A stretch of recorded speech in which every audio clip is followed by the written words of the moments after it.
Comment bien utiliser la disqueuse ou meuleuse? La disqueuse, encore appelée meuleuse d'angle ou tronçonneuse à disque, est un outil puissant sur lequel est monté un disque abrasif pour la réalisation de différents travaux sur des matériaux tels que le bois, le métal, l'inox, l'alu, la pierre, le parpaing, le carrelage. Comment ça, t'es pas au courant? Et pourquoi tu crois que je suis là, pardi? C'est pour te montrer comment il est chouette cet outil. Chouette et surtout très utile en bricolage. Hop! Reste là.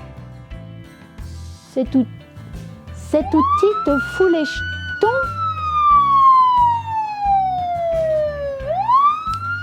C'est pas faux. C'est pour ça qu'on va faire un très sérieux point sur la sécurité pour dédramatiser le truc. Avant ça, nous allons voir les différents éléments d'une disqueuse. On va apprendre à les monter, les démonter. Je vais te montrer les différents disques avec lesquels tu peux travailler en fonction des matériaux et tu verras comment faire. Et c'est parti!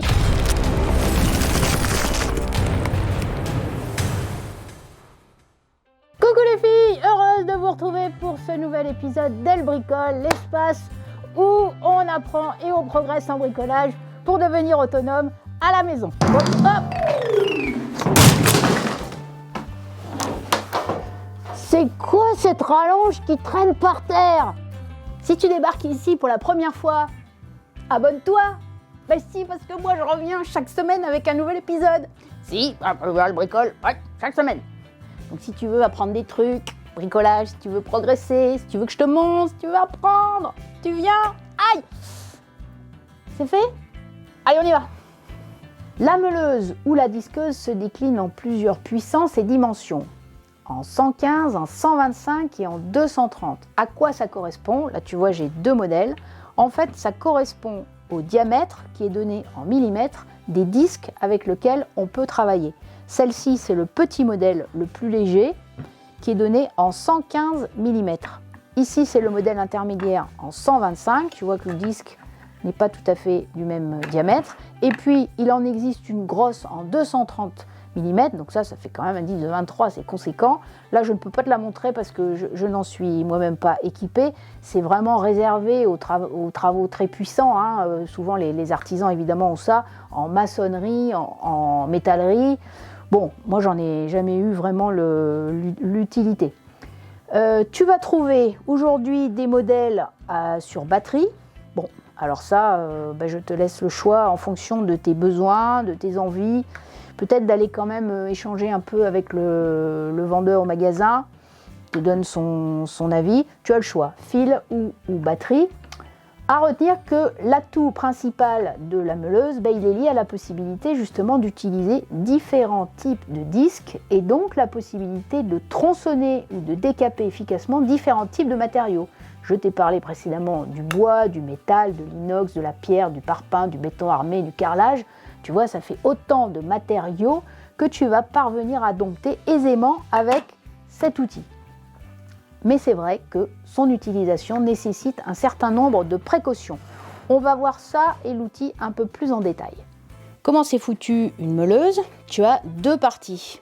La partie ici, c'est la partie mécanique, c'est le carter moteur, c'est là où tu vas pouvoir la prendre en main. Et puis la partie haute, c'est la tête de la meuleuse.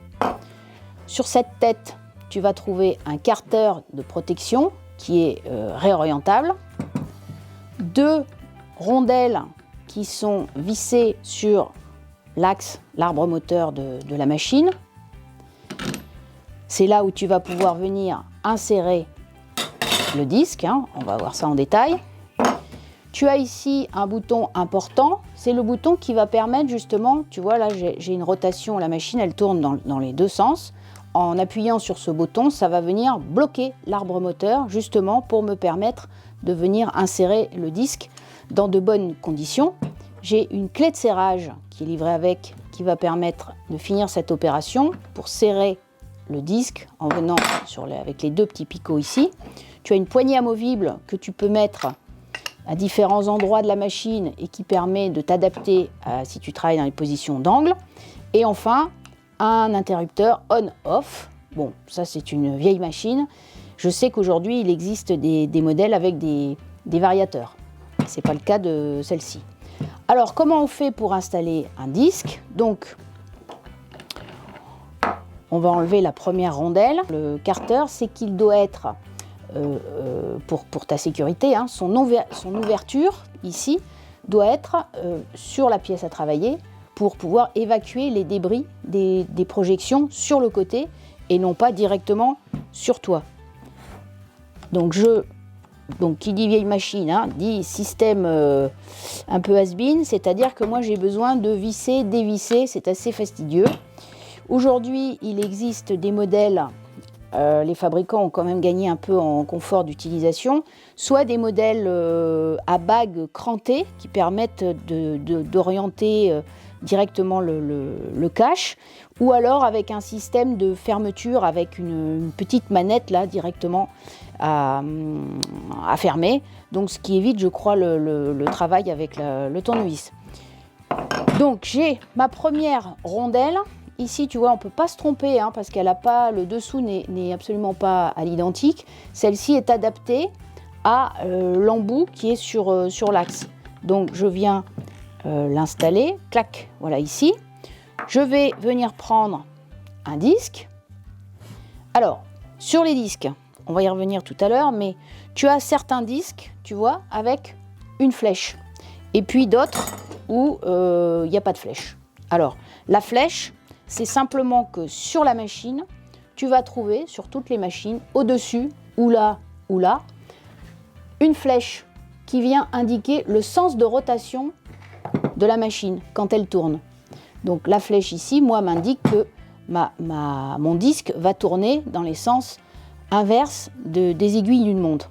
Donc si j'achète un disque avec une flèche, il faut impérativement que les deux flèches soient à l'identique. Donc là, j'ai une rotation à gauche, donc je vais poser mon disque de manière à ce qu'il tourne lui aussi à gauche.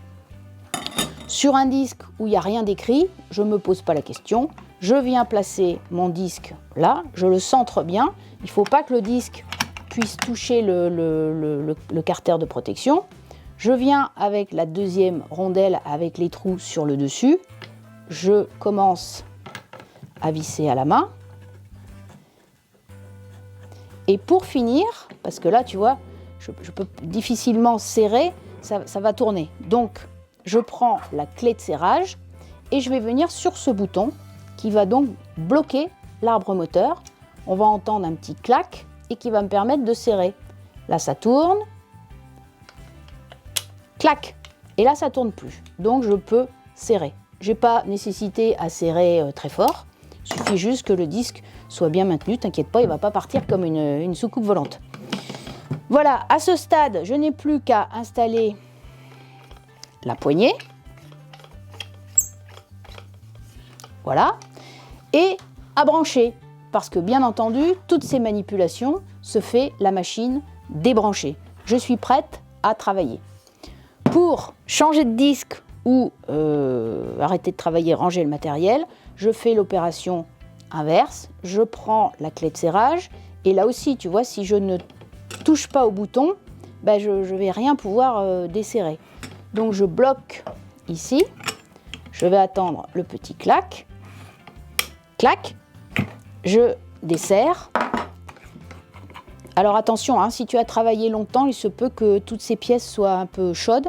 Tu fais très attention.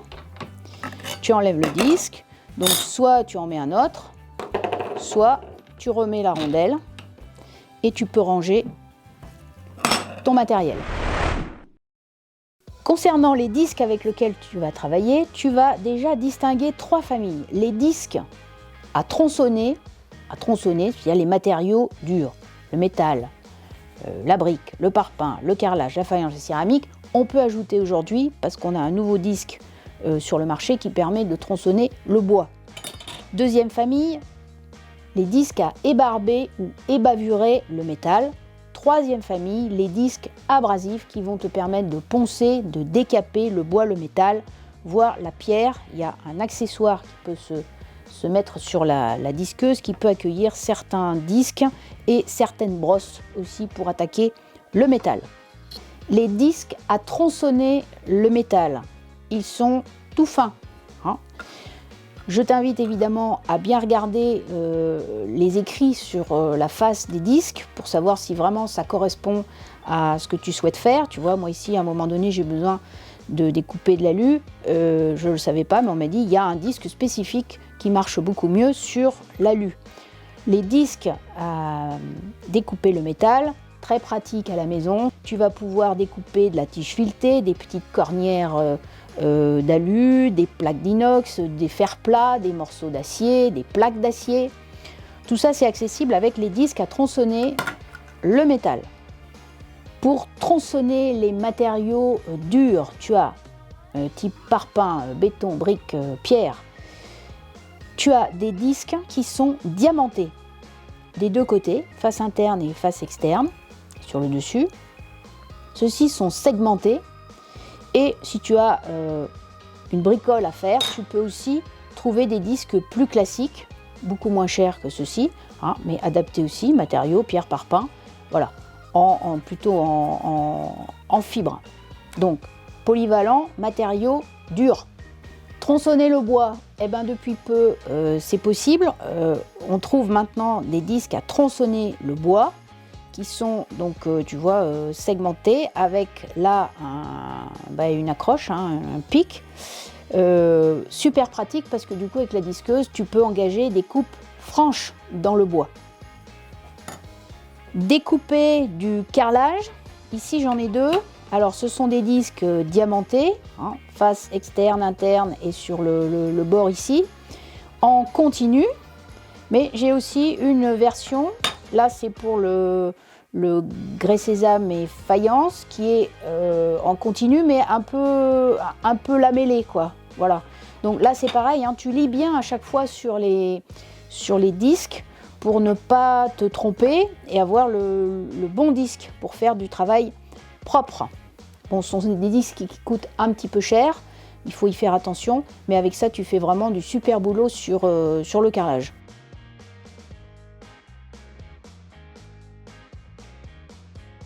Le disque a ébarbé et bavuré le métal. Donc tu vois ceux-là, ils sont un peu plus épais, un peu plus lourds. Ce sont des disques qui vont te permettre de limer, d'ébarber, de raboter le métal, c'est-à-dire en plus simple, d'enlever un peu toutes les moustaches après une coupe sur le métal. Il y a toujours des petits bouts là qu'il faut enlever pour faire propre. Tu peux aussi aplatir, faire joli sur une soudure par exemple, qui est pas très clean. Et puis tu vas pouvoir arrondir un peu, raboter à un endroit si nécessaire, faire un petit creux. C'est avec ça que tu vas pouvoir le faire. Même chose, hein, tu lis bien ce qu'il y a sur le disque. Les disques abrasifs, tu as ici des disques qu'on appelle lamellés. Là, elles sont, tu vois, superposées, donc c'est vrai qu'on sent bien l'abrasif. Ça, c'est donné tout matériau. Tu as d'autres disques, alors je ne sais pas comment on les appelle ceux-là, moi je dis mousse. Celui-ci est prévu pour décaper le bois, les peintures. Très efficace. Tu as des meubles avec des vieilles couches de peinture, des chaises ou même une grande étendue de bois à poncer. Très efficace. Un peu cher, mais super efficace. C'est le même. Celui-là est à jeter. C'est la version métal. Même chose, si tu veux décaper, enlever de la rouille, sur des meubles ou sur des montants. Moi j'ai fait une verrière par exemple, j'ai travaillé sur toute la verrière avec ça. Même chose, hein, même prix, donc un peu cher, mais très très efficace. Celui-là va directement à la poubelle. Et puis il reste des disques abrasifs, j'ai découvert ça. Bon, il faut l'accessoire pour le fixer sur la disqueuse, mais tu peux attaquer, décaper la pierre et le béton. Là, c'est vrai que ça accroche, hein. Et dernière chose, tu peux, avec cet accessoire aussi, mettre des brosses métalliques pour nettoyer le métal. C'est pas tout à fait ça, moi j'en ai pas vraiment l'utilité, mais sache que c'est possible aussi.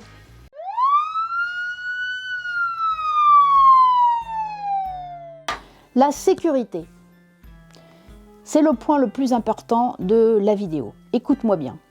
Le premier point, et c'est non négociable. la protection de tes yeux. Tu as deux modèles de lunettes.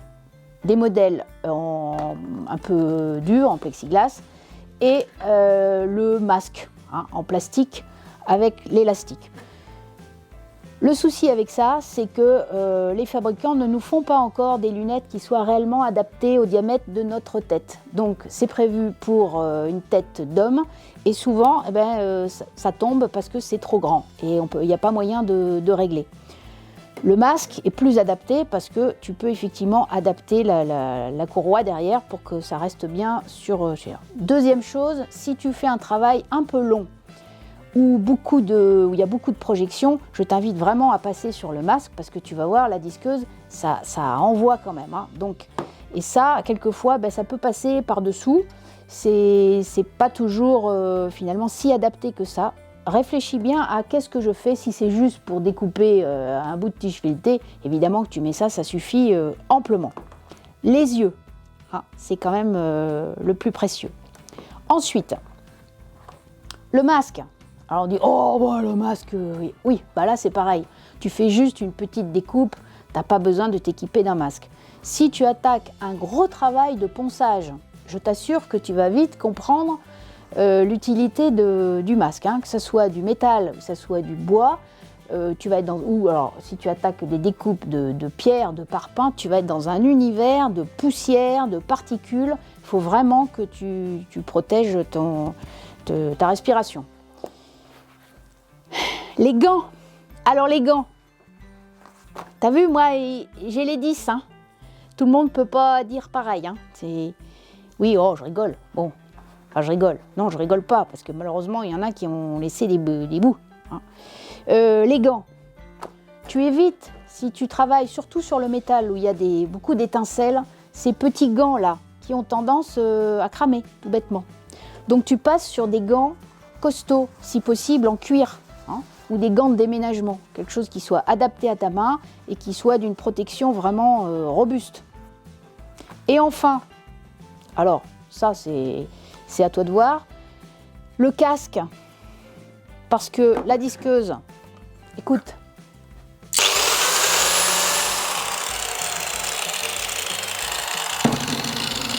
sur une petite intervention ou deux, c'est pareil, tu vas tolérer ça. Si tu te lances dans un travail d'envergure, alors là, bon, bien sûr, c'est...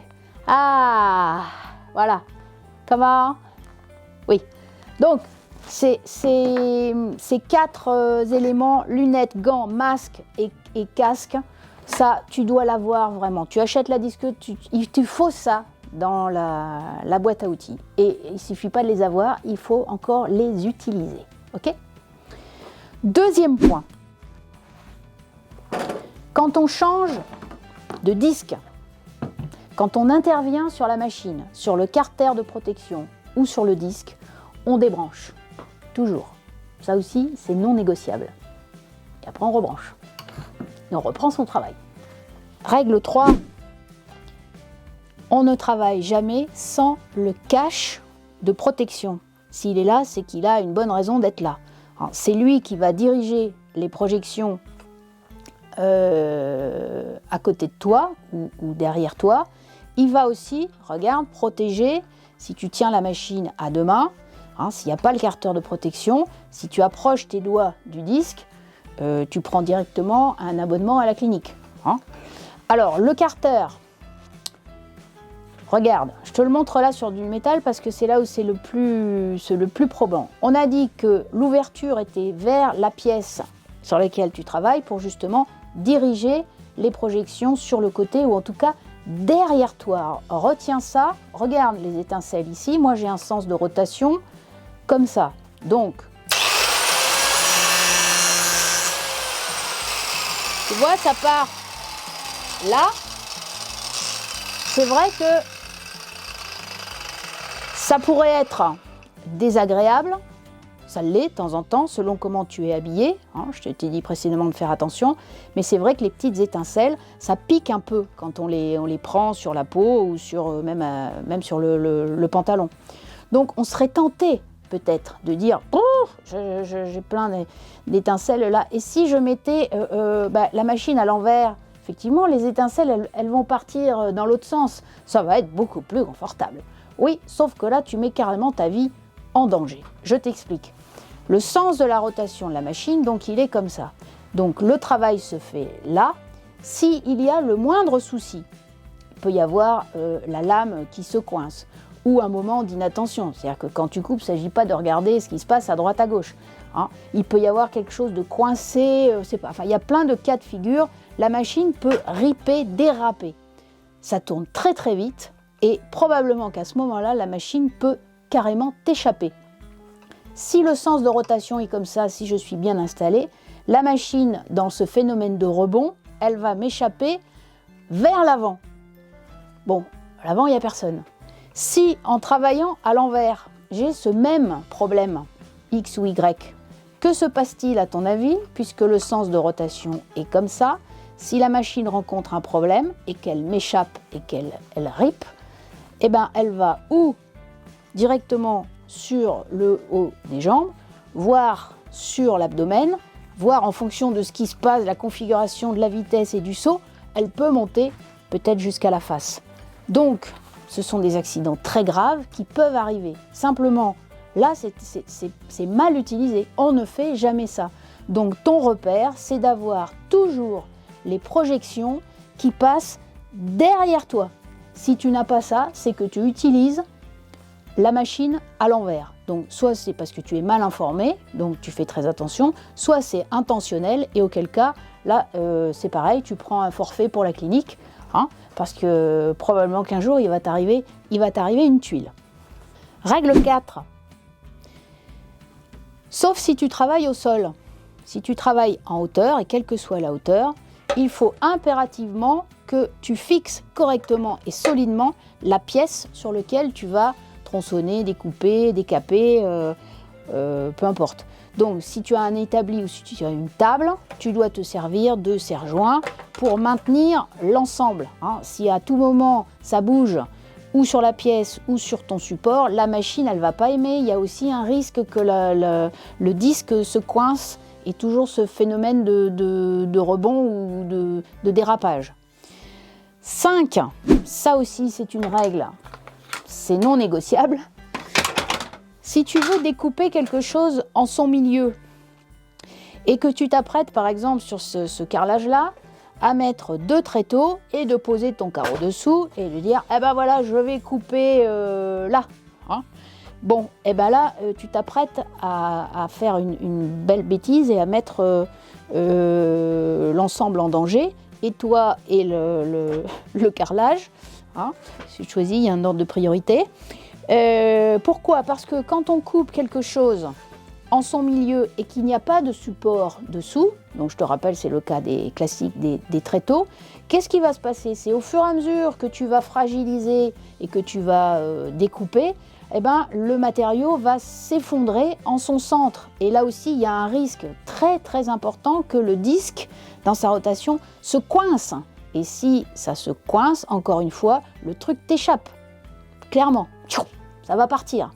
Donc on ne fait jamais ça, on s'organise pour que, alors, soit tu mets une planche martyre dessous, et alors tu peux couper où tu veux, parce qu'il y a un support qui va retenir l'ensemble, soit tu t'organises pour faire dépasser, tu fixes en serre-joint, tu mets éventuellement quelque chose pour protéger si tu as besoin de ce côté-là, et tu travailles tranquillement sur le côté. Règle numéro 6. On ne met jamais la main, même si elle a un gant, on ne met jamais la main devant la meuleuse. Même chose, on l'a vu, rotation, si la machine m'échappe, elle va m'échapper vers l'avant. Ça protège mon corps, mais ça ne va pas protéger ma main si elle est devant.